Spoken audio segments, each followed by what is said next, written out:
안녕하세요. 저는 딸을 하나 둔 30대 초반의 돌싱녀입니다.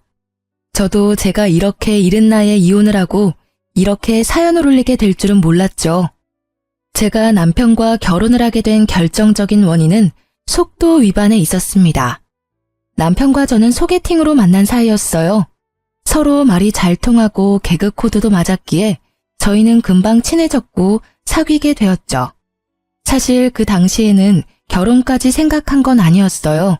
그러기엔 제가 너무 어렸으니까요. 그런데 크리스마스 날에 둘 다 술을 마시고 실수를 한 거죠. 그렇게 딸아이가 생겨서 결혼을 하게 된 거였어요. 그래도 사랑하지 않는 사람은 아니었고 언젠가는 결혼을 해야 하는데 그날이 일찍 온 것뿐이라고 저를 다독이며 결혼의 앞날이 반짝이기만을 기대했어요. 그런데 시모와 만난 날에는 그 기대가 푹 꺾이더라고요. 저를 보는 시선이 쎄하더라고요. 같이 밥을 먹는 자리에서 남편이 잠깐 볼일 보러 나가자 제게 듣고 있기 힘든 말을 쏟아내더라고요. 너 같은 게 언감생신 내 아들을 넘보다니 분수를 모른다며 애가 져서 결혼하면서 네가 우리 아들 앞길 막은 거다라고 엄청난 악담을 하셨죠. 그때 이 결혼에 대해 다시 생각해봤어야 했는데 이미 생긴 아이에게 아빠 없이 자라게 하는 건 너무 가혹하다는 생각으로 참고 견뎠어요. 결국 시모의 혹독한 소리에 저는 결혼과 관련된 모든 것을 조금도 모자람 없이 해내야 했어요. 제 돈으로 혼수를 들이면서 집을 마련하는 것조차 제 돈을 보태야 했어요. 그러나 그 뒤에도 시모의 괴롭힘은 멈추질 않았어요. 그리고 저도 점점 나이가 먹어가면서 참는 게 능사가 아니라는 걸 배워가고 있었어요. 제가 저를 무시하고 매도하는 시모와 처음으로 싸운 건 결혼 3년 만의 일이었어요. 명절 전날 전을 굽기 위해 시댁으로 갔던 저는 여느 해와 다름없이 뜨거운 불 앞에 앉아 혼자 전을 굽고 있었어요. 시모는 앉아서 TV를 보고 있었고요. 남편은 그 자리에 아예 없었죠. 그런 제게 회사에서 전화가 왔더라고요. 전화를 받았더니 급하게 해결해야 할 일이 생겼다며 제게 잠깐만 회사에 나왔다 가라고 하더군요. 안 될 것 같다고 이야기했지만 사안을 들어보니 제가 관여된 일이라 어쩔 수 없이 직접 가야 하는 상황이 되었어요. 결국 저는 시모에게 죄송하다고 몇 번이나 이야기하고 회사를 다녀왔어요. 늦은 오전에 갔다가 그래도 오후 3시 이전에 시댁에 돌아왔어요. 저 나름대로 빨리 왔다고 생각하며 조심스럽게 시모에게 말을 걸었죠. 어머님, 저 왔어요. 죄송해요. 남은 건 제가 할 테니까 가서 쉬세요. 그렇지만 정작 부엌 상태를 보니 시모가 한 일은 아무것도 없었어요. 제가 일하고 있는 동안 시모는 여전히 TV를 보며 쉬고 계셨던 거죠. 그래도 일찍 와서 제가 시간 내에 다 할 수 있을 것 같아 다행이라고 생각하고 있었는데 시모가 거실 소파에 앉아 한숨을 푹푹 쉬며 이렇게 말하더라고요. 정말 못 배워먹은 애들은 어딜 가도 티가 나네. 우리 정환이가 옛날에 사귀던 애는 싹싹하고 경우가 바르던데. 인물이면 인물, 집안이면 집안, 성품이면 성품. 뭐 하나 빠지는 구석이 없던 애를 놔두고 어떻게 이 집안에 저런 애가 며느리로 들어와서는 얼굴이 못생겼으면 일이라도 잘해야지. 이도저도 아닌 저런 애를 데려와 갖고는. 저는 그 말에 머리가 지끈거리는 걸 느꼈어요. 하루 이틀 일도 아니고 매번 남편의 전 여자친구 이야기를 하시니 이제는 귀에 딱지가 앉을 지경이었거든요. 결혼하고 3년간 내 말을 다 듣고 있었으면서도 꿋꿋하게 아들 옆에 붙어있는 걸 보니 뻔뻔하고 징그럽기까지 하니 원. 어떻게 여자애가 피임도 안 하고 조신하지 못하게 남자를 꼬시는 거야? 머리에 든 게 없는 애들이 그런 쪽으로만 빠르지. 안 그러니? 그런 일만 없었어도 우리 정환이 인생이 펴는 건데 아우 속상해. 너 볼 때마다 아주 화병이 날 것 같아. 결국 저를 향한 날카로운 시모의 그 말에 저도 뚜껑이 열리고 말았어요. 그래서 결국은 가두고 있었던 감정들을 모두 시모에게 쏟아 부어버렸어요. 어머님, 말씀이 좀 지나치시네요. 아니, 애는 혼자 가져요? 제가 싫다는 남자 꼬셨다 하더라도 지도 마음이 동했으니까 애가 생긴 거잖아요. 그럼 아들 탓도 하셔야지 왜 제 탓만 하시는 거예요? 피임을 저만 하면 뭐예요? 어머님 아들도 피임을 안 했으니 애가 생기겠죠. 애가 생겨서 결혼한 게 그렇게 화날 일이시면 저 말고 정환 씨한테 가서 따지세요. 정환 씨한테는 한마디도 못하면서 제가 만만하니까 저만 잡는 거잖아요. 그리고 정환 씨 옛날 여친이 얼마나 대단했는지는 모르겠지만 지금 정환 씨랑 살고 있는 거 저예요. 어머니 옆에서 그 모진 소리 들어가며 명절 생신 제사 다 챙기는 건 저라고요. 어머 얘 좀 봐. 네가 감히 나한테 따진 거니? 하늘 같은 시어미한테 지금 말 대답한 거야? 이거 봐. 교양이 없으니 이런 막대 먹은 소리가 나오지. 네가 진짜 배운 게 있으면 어른한테 그런 소리 하겠니? 정말 기가 막혀서 이런 것도 며느리라고 교육을 해야 하는 나는 무슨 잘못이니? 그리고 여자가 마음 먹고 덤비면 안 넘어갈 남자가 어딨어. 애만 안 생겼어도. 어머님은 교양이 있으셔서 당신 아들의 딸 낳아준 며느리한테 그런 말 하는 거였어요. 말대답이 아니라 이제까지 못한 바른 말 한 겁니다. 저를 며느리로 대하고 싶지 않으시면 그렇게 하세요. 저도 시어머니로 모시지 않을 테니까. 그리고 제가 애 생겨서 결혼한 거에 반감 가지신 것 같으니까 제 딸은 이제 앞으로 어머님께 보여드리지 않을게요. 도대체 애가 무슨 잘못이에요? 전 제 딸 그런 소리 들으면서 자라게 둘 생각 없으니까. 결국 굽고 있던 전을 던져버리고 저는 딸과 친정으로 돌아갔어요. 명절 전날 친정에 온 저를 보고 친정 부모님은 모두 놀라셨지만 화가 나 씩씩거리는 제 모습에 크게 뭐라 하진 않으셨어요. 그도 그럴 것이 두 분은 제 성격을 잘 아시잖아요. 웬만하면 터지지 않는 제 분노가 터져버린 걸 보고는 분명히 무슨 일이 크게 벌어졌다고 생각하셨겠죠. 그리고 그날 저녁 남편이 전화가 왔더라고요. 받지 않으려다가 이번 기회에 심호 버릇을 고쳐야겠다고 생각했죠. 무슨 일이야? 냉정한 제 목소리에도 남편은 제 화내기에 바빴어요. 걱정은 하나도 되지 않는지 다짜고짜 화내는 남편에게 저는 약간 실망감이 들 정도였죠. 무슨 일이라니? 명절 전인데 당신이 여기 없는 게 무슨 일인 거지? 명절 준비 안 해? 이렇게 다 팽개치고 뭐 하는 짓이야? 아, 어머님이 당신한테 이야기 안 하셨나 보네. 그러니 당신이 나한테 화를 내지. 무슨 일 있었는지 못 들었어? 내가 명절 전날 친정에 오게 만들 만큼 충격적인 말을 하셨는데 당신한테는 알리고 싶지 않으셨나 봐? 엄마가? 별말 없으시던데. 아, 너 또 잔소리 들었다고 지금 친정 가 있는 거야? 매번 듣는 이야기 때문에 지금 시위하는 거지? 네가 어린애야? 생각을 좀 해봐. 엄마 잔소리가 하루 이틀 일도 아닌데 왜 새삼스럽게 굴어? 잔소리라면 잔소리지. 당신 옛날 여자친구 이야기 꺼내면서 나를 피임도 안 하고 남자 꼬셔서 애 낳은 꽃뱀으로 만들던데 그 잔소리 맨날 하시는 데다가 오늘은 여전히 당신 옆에 붙어있는 내가 징그럽다고 하셨어. 당신 생각은 어때? 이래도 그냥 잔소리야? 이거 거의 인격 모독의 언어폭력 수준이야. 나 당신을 가져서 결혼했지만 그랬기 때문에 시어머니한테 잘 보이려고 애 많이 썼어. 그런데 여전히 어머니는 나를 며느리로 안 봐주잖아. 그리고 당신 태도도 그래. 와이프가 그런 소리 들으면 좀 막아줘야 하는 거 아니야? 매번 멀뚱멀뚱 남의 이야기 하는 것처럼 아무 말 없이. 그것도 진짜 짜증나는 일인 거 알아? 제 말에 남편도 놀랐는지 잠시 폰 너머로 말이 없더군요. 이제껏 시모가 저를 탓하고 무시해도 참아온 건 저였어요. 남편은 마치 아무런 말도 듣지 않은 것처럼 행동했고요. 이야기를 하다 보니 그런 남편에게 화가 치밀더라고요. 남편은 제 분노에 잠시 머뭇거리나 싶더니 곧 크게 한숨을 푹 내쉬고는 애 어르듯이 말했어요. 당신이 참고 넘기면 될 일이잖아. 늙은 모친이 옛날 생각나서 그런 말 하는 거 그냥 넘기던지 한 귀로 흘리던지 하면 될 일이지. 다짜고짜 정 굽다가 날라버리면 뒷수습은 누가 해? 어차피 지금 나는 당신이랑 살고 있잖아.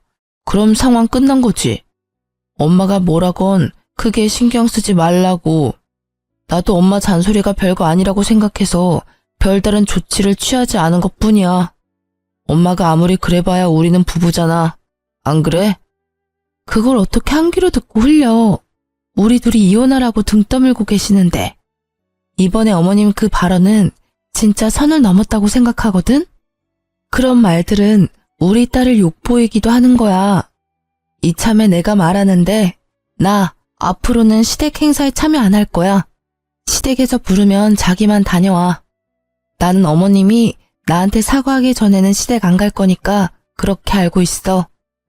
그게 말이 되는 소리야? 당신 화 좀 풀고 생각을 좀 해봐. 며느리가 시댁에 안 가면 어떡하냐? 우리 집에 식구가 많은 것도 아니고 어머니랑 나 둘뿐이잖아. 늙은 노친의 비위 하나 맞추는 게 그렇게 어려운 일이야? 이제까지 잘해왔잖아.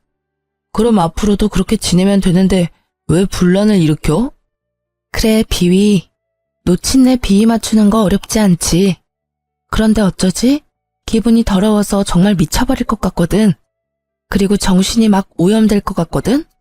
그러니까 절대로 안 가. 어머님은 나한테 절대 사과 안 하실 테니까 영원히 그 집에는 못 갈지도 모르지. 그러니까 이제까지 어머니랑 내 사이 외면했던 당신이 중간에서 열심히 힘 좀 써. 결국 남편은 제 분노를 이기지 못했죠. 평소 조용하던 사람이 화내면 무섭다는 이야기가 진짜인 건지 화를 내는 제 모습에 놀란 듯 그 뒤로는 시댁 행사에 절 부르지 않았어요. 저는 그렇게 시댁에 가지 않게 됐고 행사가 있을 때나 명절에는 남편만 보냈어요. 시모가 분명히 남편에게 제 욕을 하고 있을 테지만 직접 듣는 것도 아닌데 상관없잖아요. 이렇게라도 시모 얼굴을 보지 않으니 속은 편하더라고요. 그렇게 제 결혼 생활은 잘 유지되는 것 같았어요. 물론 시모와의 트러블이 있었지만 고통받으며 사는 것보다는 훨씬 좋았거든요. 다른 사람과 척을 지고도 이렇게 편안한 건 그만큼 제가 그동안 스트레스를 많이 받았던 거라고 생각해요. 이 홀가분함이 오래 갈 거라고 생각한 것도 잠시, 정작 결혼 생활을 무너뜨린 건 시모가 아니라 남편이더라고요. 여느 때와 마찬가지로 일하고 돌아온 남편이 목욕하러 들어간 시간에 저는 집 청소에 열중이었어요. 그리고 마지막으로 청소하려고 들어간 드레스룸 정중앙에 검은색의 작은 카드 지갑이 떨어져 있는 걸 발견했죠. 그걸 주워들었는데 약간 이상하더라고요. 납작해야 할 카드 지갑이 울퉁불퉁했어요. 카드 수납칸에 카드가 아닌 다른 게 들어가 있는 것처럼 보였거든요. 이상한 마음에 슬쩍 보았더니 웬 목걸이가 들어가 있더라고요. 그걸 꺼내서 손에 담아보니 한눈에 봐도 고가인 목걸이가 반짝거리더라고요. 그걸 이리저리 둘러보는데 남편이 마침 욕실에서 나오더라고요. 자기, 이거 뭐야? 목걸이가 자기 지갑 안에 있던데? 뭐야, 갑자기 남의 지갑을 봐. 사생활 침해인 거 몰라? 제 모습을 본 남편은 마치 유령이라도 본 것처럼 기겁을 해서는 제게 달려와 목걸이와 카드 지갑을 낚아채 가더라고요. 왜 그렇게 격하게 반응해? 뭐 수상한 물건이야? 내 말에 남편이 들고 있던 목걸이를 잠깐 보더니 제 손에 다시 올려주더라고요. 그러면서 제게 좀 더 부드러운 말로 이야기했어요. 수상한 물건이라니. 이건 당신한테 줄 선물이었거든. 당신이랑 엄마 사이를 잘 풀어주지 못한 내 탓도 있고 해서 미안함과 고마움을 담아 겸사겸사 산 거야. 진짜? 내 거라고? 너무 예쁘다. 고마워, 여보. 난 기념일도 아닌데 무슨 일로 이런 걸 샀나 했어. 자기도 이제야 내가 얼마나 힘들었는지 알았나 보네. 봐, 시댁에 혼자 다니니까 힘들지? 정말 비싸 보인다. 얼마 정도였어? 그리고 보증서는 없어? 많이 비싼 건 아니야. 그래도 싸지는 않지. 당신한테 주는 건데 너무 싸구려는 좀 그렇잖아. 그리고 케이스랑 보증서는 차 안에 있어. 내일 집에 들어오는 길에 가져올게. 근데 이거 왜 지갑에 넣어왔어? 서프라이즈인데 케이스에 넣으면 들키잖아. 그래서 그랬어. 어때? 마음에 들어? 당연히 마음에 들지. 결혼식 이후로 장신구는 처음 받아보니까 너무 좋다. 이거 받으니까 이제까지 있었던 일들이 다 풀리는 것 같아. 고마워요. 남편은 뜨뜨미지근한 모습이었지만 이때 저는 기쁨으로 가득 차서 그런 의심은 날아가 버렸죠. 지금 생각해보면 서프라이즈가 들켜서 아쉬운 모습이 아니란 걸 금방 알아챘을 텐데 말이죠. 이때는 정말 기쁨과 고마움으로 머리가 가득 찼었어요. 그래서 그 작은 위화감을 느끼지 못했던 것인지도 모르죠. 너무 예쁘게 반짝거린다. 앞으로 일하러 갈 때마다 착용해야지. 소중히 여길게. 고마워. 그렇게 즐거운 마음으로 목걸이를 받고 한동안 저는 붕 뜬 기분으로 지냈어요. 그 뒤 계속 이어진 남편의 야근에도 잔소리 한번 하지 않고 저녁마다 야식을 만들어 기다렸어요. 그렇게 며칠이 지났을까요? 바람이 많이 부는 날 거추장스럽게 날리는 머리카락을 정리하려 신경질적으로 머리카락을 확 넘기는데 통증이 확 느껴지더라고요. 보니까 머리카락에 목걸이가 걸려서 겨우 떼어냈는데 고리 부분이 헐겁게 고장나 있더라고요. 결국 저는 보증서를 챙겨서 주얼리숍까지 갔어요. 남편에게 보증서를 받아서 가방 안에 넣어뒀다가 빼지 않았거든요. 이왕 나온 김에 샵까지 간 거였는데 입구에서 전화가 왔어요. 시모의 전화였죠. 저는 무시했어요. 그런데 끊임없이 오는 전화에 결국 전화를 받았어요. 네, 나다. 넌 무슨 전화를 그렇게 안 받아? 네가 시댁에 오지 않기로 했다고 해서 네가 며느리가 아닌 건 아니잖니? 이상한 말이었어요. 언제는 며느리 취급도 안 하더니 오늘따라 내게 며느리임을 강조하는 시모. 그 모습에 이상함을 느낀 저는 시모에게 본론부터 물었어요. 무슨 일로 연락하셨어요? 전 시댁 행사에 참가 안 하기로 이미 남편과 이야기 다 됐는데요. 일 있으신 거면 정환 씨한테 전화하세요. 그런 것 때문에 전화한 거 아니다. 내가 병원에 다녀왔다가 신장이 안 좋다는 이야기를 들었어. 무리를 하면 안 된다고 의사가 신신당부를 하더라.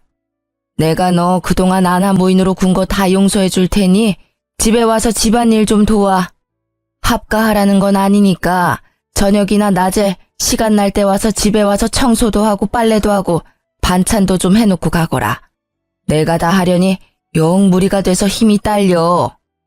그 이야기를 듣는데 머리가 띵하더라고요. 아니, 나가라고 이혼하라고 그렇게 난리칠 때는 언제고 본인 몸 아프다고 이제 와서 며느리 노릇하라니. 어이없는 자기중심적 사고에 저는 더 싸늘해졌어요. 남편이랑 상의해 볼게요. 우리도 맞벌이고 경제적인 부분에서 저 혼자 결정하는 건 아닌 것 같아서요. 그리고 육아도 도맡아 하는 저한테 그런 집안일 시키는 건 너무 하시는 거 아니에요? 필요한 거 있으면 정환 씨한테 말씀하세요. 정환이는 내가 아픈 거 몰라. 꼭 바쁜 애를 그렇게 귀찮게 해야겠니? 너야 며느리니까 당연히 내 수발 드는 건 당연한 거고. 내가 다 용서해준다고 하는데도 왜 이렇게 딱딱하게 구는 거니? 정말 하나부터 열까지 정이 안 가는 애야. 정이 안 가시면 부르지를 마세요. 기껏 전화해서는 또 이런 이야기 하시려고 한 거면 끊을게요. 그리고 집안일 해주실 분 찾는 거면 차라리 돈 주고 가사 도우미님을 부르세요. 그게 훨씬 어머니한테 도움될 것 같으니까요. 폰 너머로 뭐라 떠드는 시모의 말을 무시하고 전화를 끄는 저는 신경질적으로 남편에게 전화를 걸었어요. 몇 통이나 걸었는데 받지 않더군요. 결국 알아서 전화 오겠지 하는 마음으로 일단 목걸이부터 고치기 위해 주얼리샵으로 들어갔어요. 저는 목걸이를 보여주며 수리를 맡기려고 한다고 직원에게 말했어요. 그런데 갑자기 그 직원이 목걸이를 유심히 보더니 나를 불손한 눈빛으로 바라보기 시작하더라고요. 죄송하지만 고객님, 이 목걸이 직접 사신 거 아니시죠? 이거 어디서 가져오신 거예요? 본인 물건 아니지 않아요? 네? 그게 무슨 말이에요? 그건 제가 남편에게 받은 제 목걸이예요. 보증서도 있는데 보여드릴까요? 거짓말 하시면 문제가 더 커지세요. 똑바로 말씀해 주세요.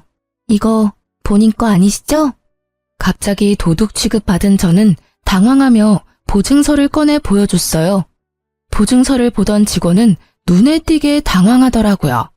보증서 때문이 아니라 제가 말한 남편이라는 말을 듣고서요. 진짜가 맞는지 확인해 보세요. 이걸 사러 왔다는 사람 얼굴도 보여드릴 수 있어요. 그럼 누가 산 건지 확인이 되겠죠? 여차하면 남편 불러와도 상관없고요. 직접 사왔다고 했으니 CCTV도 있을 거고. 제 말에 직원의 얼굴이 갑자기 사색이 되더라고요. 처음엔 그 모습이 저를 도둑으로 몰아서 그런 거라고 생각했어요. 죄송해요. 제가 착각했나 봐요. 그런데 그런 것 치고는 처음에 직원이 너무 과하게 아는 척한 게 신경이 쓰이더라고요. 아니요, 착각한 거 아닌 것 같은데? 분명히 목걸이 보더니 바로 저한테 제 거 아니라고 하셨어요. 이 물건이 여러 개 팔렸을 텐데 어째서 저한테 콕 집어 그런 말 하셨어요? 대답 여하에 따라 여기 본사의 직원분 행동에 대해 불만 제기할 거예요. 거의 협박이나 다름없는 제 말에 직원은 울상을 지으며 자기가 알고 있는 걸 실토했죠. 죄송해요.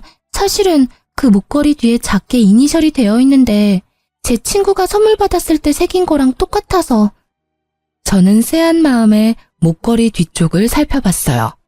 그랬더니 아주 작게 이니셜이 되어 있더라고요. 그런데 제 남편 이름, 제 이름의 이니셜이 아니었어요. 거기 새겨진 날짜도 저희 기념일이 아니었고요. 그런데 그 이니셜을 보니 딱 하나 기억이 나더라고요. 그 이니셜과 똑같은 이니셜을 가진 남편의 전 여친이. 저는 황급히 폰을 꺼내 남편 사진을 보여주며 말했어요. 이 목걸이 산 사람이 이 남자가 맞나요? 직원이 고개를 끄덕이자 저는 머리로 순식간에 열이 오르는 것을 느낄 수 있었어요. 온몸이 부들부들 떨렸죠. 배신감과 분노로요. 전 여친과 여태껏 만나고 있으면서 나를 속인 남편이나 아프다는 이유로 며느리 취급도 안 하던 내게 이제와 며느리 노릇하라며 식모처럼 부리려고 하는 시모까지, 이 시댁에 있는 인간들에게 한 줌 남아있던 미운 정까지 뚝 떨어졌거든요. 그 자리에 있는 직원들이 불쌍한 사람처럼 나를 보는데 어찌나 부끄럽던지. 저는 그 자리에서 결심했어요. 그 집안과 인연을 끊겠다고요. 그날 저녁 저는 남편을 기다리고 있었어요. 그런데 남편은 밤늦도록 들어오지 않더군요. 자정이 되자 메시지가 하나 오더라고요. 오늘 본가에서 잘 거야. 라는 문자. 감이 올 수밖에 없었어요. 지가 바람피는 걸 내가 알았다는 걸 알고는 피한 거예요. 그 직원이 상간녀의 친구였으니 바로 이야기해줬겠죠. 저는 남편의 행동이 너무나 괘씸해서 참을 수 없었어요. 이런 일이 생겼다면 제게 찾아와 울고불고 싹싹 빌어도 용서해 줄까 말까인데 아예 상종을 하지 않겠다는 그 생각이 열받았어요. 어차피 인연 끊는 거 이 남자 아니라 시댁에 이야기하면 될 것 같아서 다음날 아침이 되자마자 저는 시댁으로 찾아갔어요. 그런데 시댁으로 가니 시모는 제가 본인 병수발 들러온 줄 알더라고요. 예, 잘 왔다. 아무리 성격 나쁘고 배운 게 없어도 며느리는 며느리지. 시모가 아프다는데 이렇게 달려와야 하는 게 당연한 거 아니니? 죄송한데 그건 거절해야겠어요. 혹시 어머님도 알고 계셨나요? 그이가 바람 피우고 있는 거. 뭐? 그게 갑자기 무슨 소리니? 걔가 바람을 피워? 에이, 설마. 설사 걔가 바람을 피웠다 해도 그건 너한테 문제가 있어서 그런 거겠지. 우리 아들은 절대 그럴 사람 아니야. 어쩌면 이렇게 아들 사랑이 대쪽 같은지. 지 아들놈이 바람을 폈어도 원인 제공자는 너다 라고 말하는 게 참 얄밉고 꼴보기 싫더라고요. 그래요? 근데 벌써 확인 다 했어요. 저는 다른 건 참아도 외도는 못 참아요. 그 사람이 바람을 피워서 이미 우리 집은 끝났어요. 그 말은 어머님 간병을 해줘야 할 이유가 없다는 뜻이기도 하고요. 예, 너 잘 알아본 거 맞니? 본인한테 확인도 안 하고 나한테 와서 그렇게 이야기해도 확인은 이미 끝났고 저는 이혼할 생각이에요. 어제 이야기하려고 했는데 집에 안 들어왔더라고요. 시댁에서 잔다고 하던데.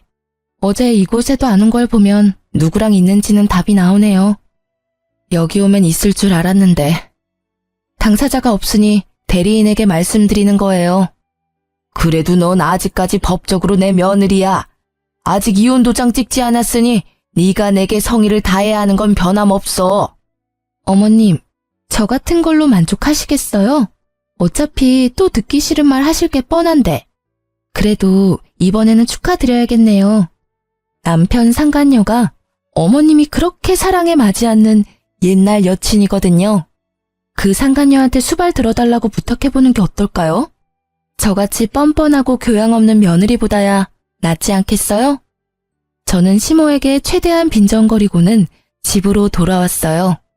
그리고 그날 저녁이 되니 남편이 거들먹거리며 집으로 돌아오더군요.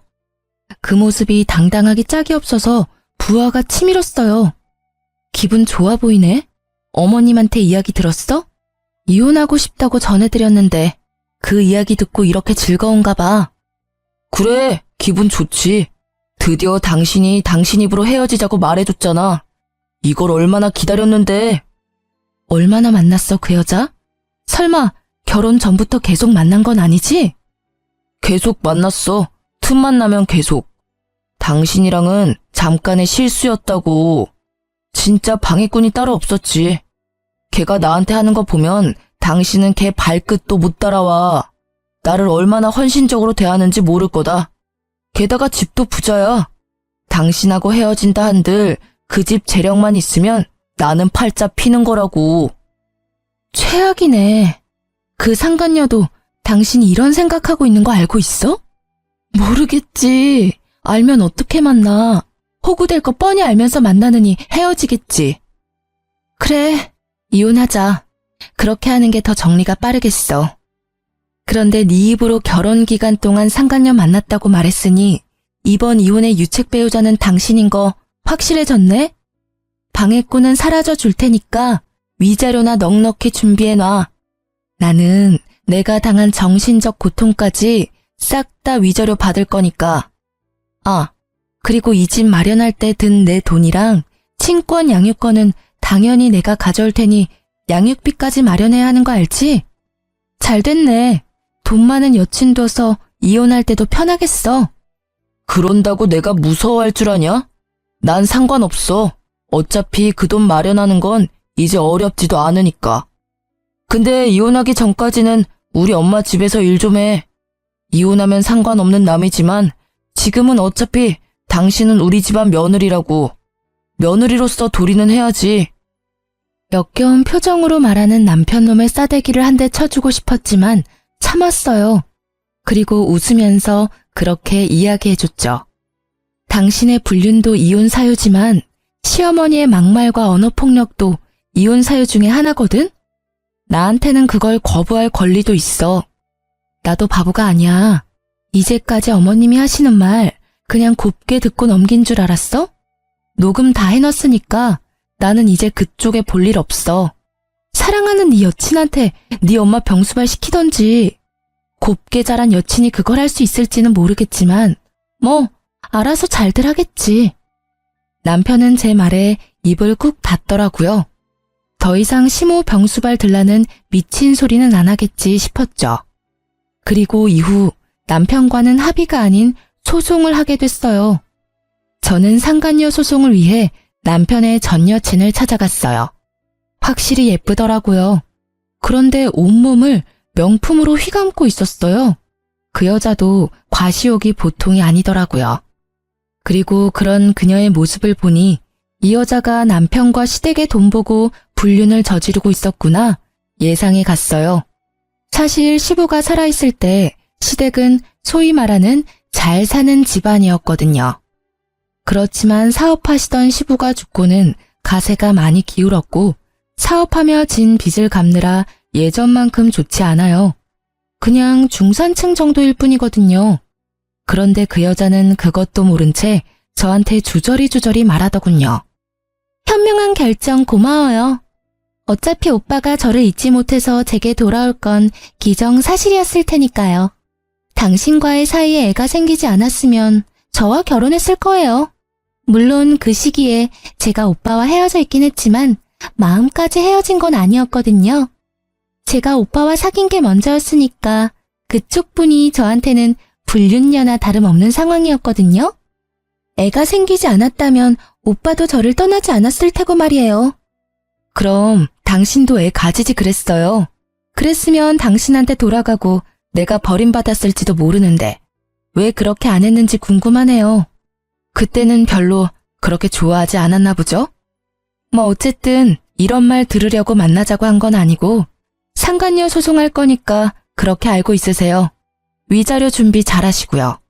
그래도 집이 잘 사는 것 같아 다행이네요.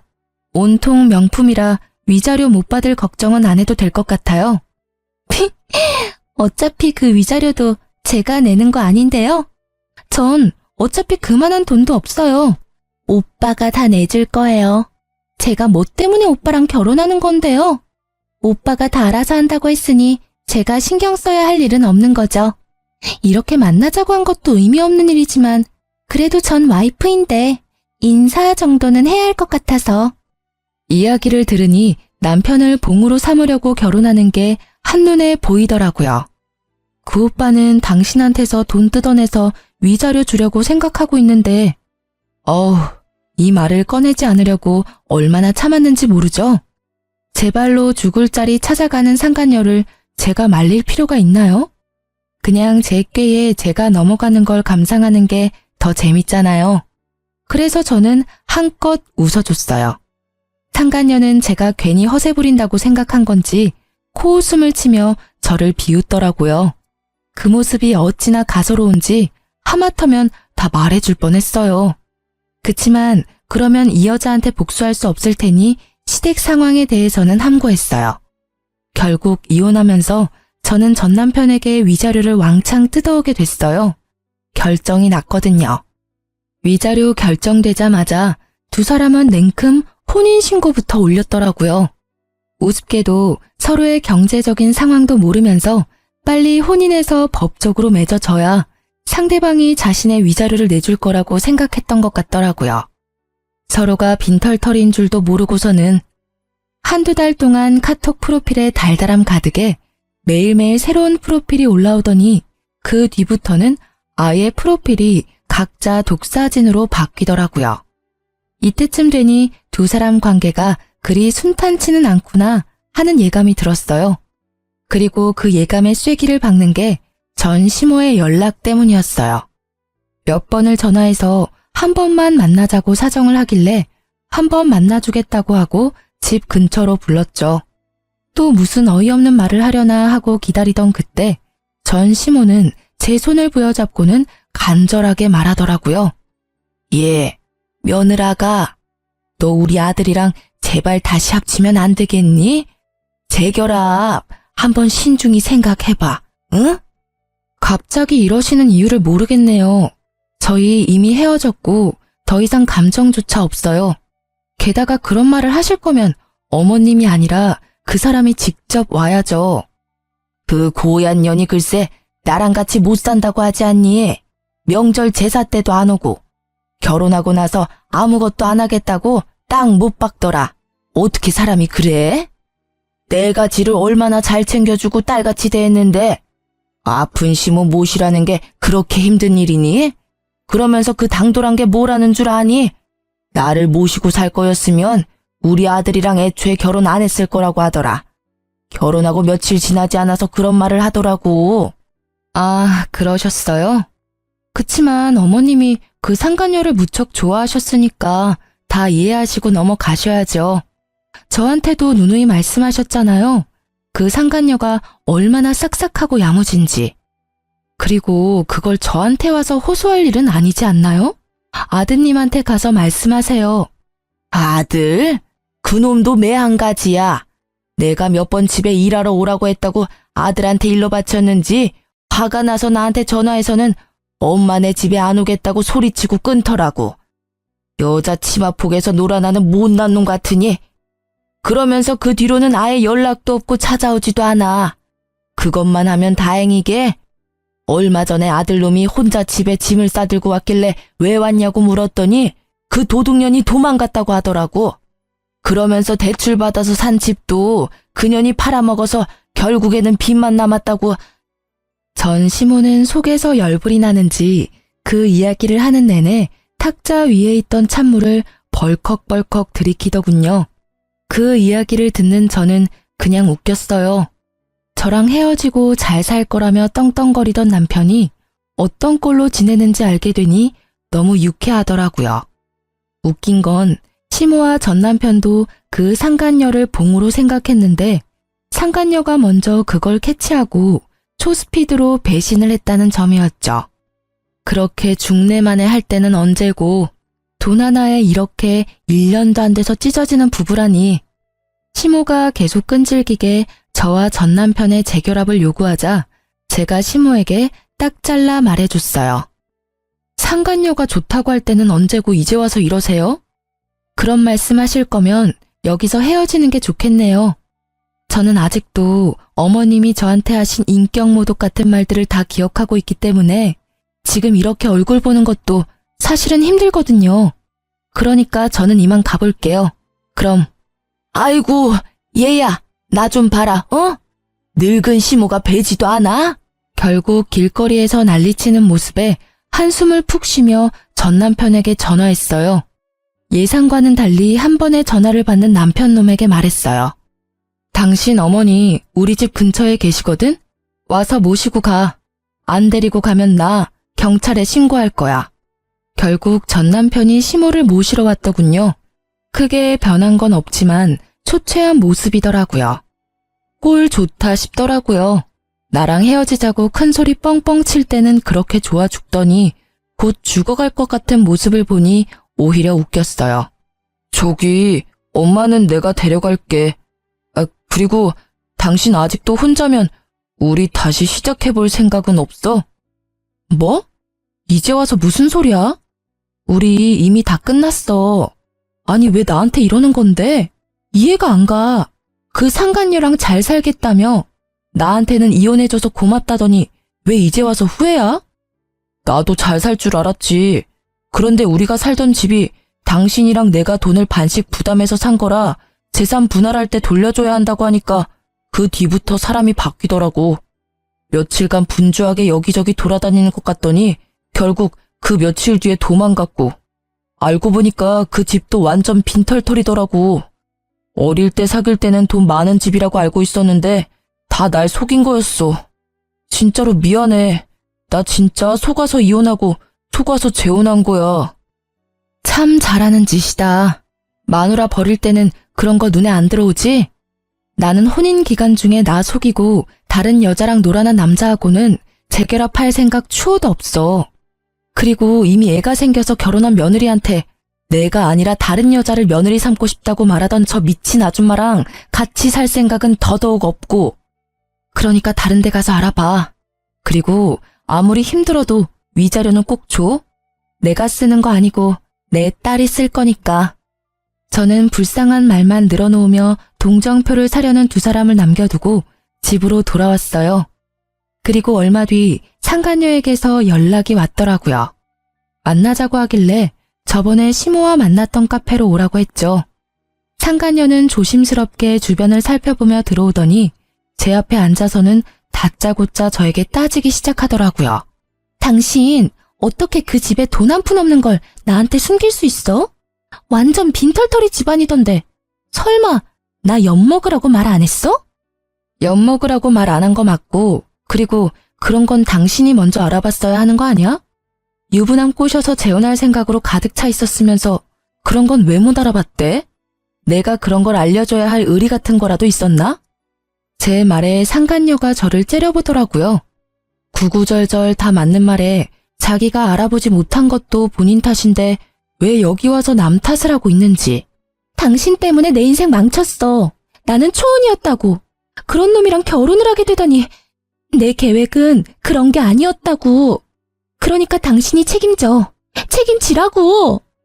뭘 책임지라고 하는 건지 모르겠네요, 상간녀님. 제가 피해자고 당신이 가해자예요.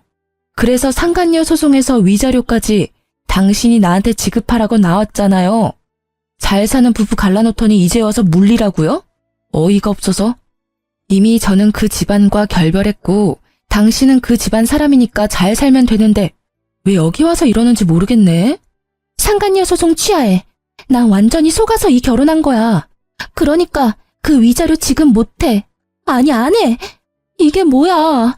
상간녀 소송비도 다 대줄 것처럼 하더니 정작 까보니 아무것도 모아둔 것도 없고 그 집마저 돈 안 내면 팔아야 될 상황이고 거기에 매달 양육비까지.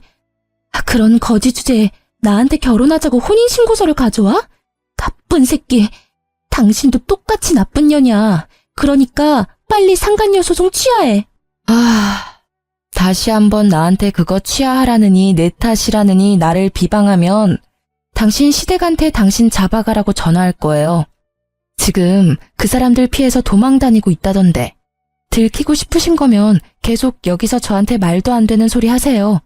이대로 그 집에 끌려 들어갈 건지 계속 내 탓하며 나를 괴롭힐 건지 알아서 결정하세요. 결국 제 엄포의 상간녀는 불이 나게 도망가더라고요. 줄줄이 저한테 찾아와 제 탓하는 것도 똑같고 서로의 잘못을 하소연하는 것도 똑같더라고요. 어째 그리 똑같은 사람들 셋이 만났는지. 그 뒤로 양육비 때문에 전 남편을 만났었는데 여전히 두 사람은 숨바꼭질 중이고 여전히 법적인 재혼 부부 사이라 새로운 사람도 못 만나고 있다고 하더라고요. 뿌린 대로 거둔 것이니 원망할 필요 없는데도 매번 볼 때마다 신세한탄하는 걸 보니 웃겼어요. 이혼 소송 후 저는 위자료 듬뿍 받아서 딸과 새로운 삶을 시작하고 있어요. 전 남편의 배신의 영향이 큰 탓에 아직까지 재혼 생각은 크게 없어요.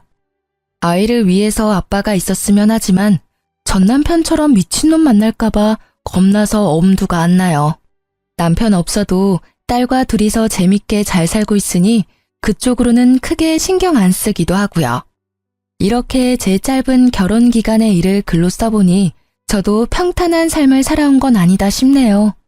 그래도 더 늦기 전에 그 나쁜 남편놈과 헤어질 수 있어서 천만다행이라는 생각을 해요. 이혼 초반에는 싱글맘으로 일하랴 애보랴 힘들 때도 있지만 그럴 때는 시모와 남편의 횡포에 시달렸던 그때를 생각했어요. 그러면 없던 힘도 솟아났거든요. 넉넉하지 않아도 지금 마음은 어느 때보다 더 편해졌어요. 주변에서 많이 걱정해 주시지만 3년이나 지난 지금은 걱정할 필요 없을 만큼 잘 살고 있어요. 함께 걱정해 주셨던 분들과 저를 지탱해 주셨던 분들에게 감사한 마음으로 하루하루를 살아가고 있어요. 그리고 지금 외도로 힘들어하실 분들이 만약 제 글을 보신다면 용기를 내세요. 참고 있다가는 언젠가 폭발하거나 무너져 버릴지도 모르니까요. 제 사연이 저와 비슷한 일을 겪는 분들에게 작게나마 좋은 위로가 되었으면 좋겠어요. 들어주셔서 감사합니다.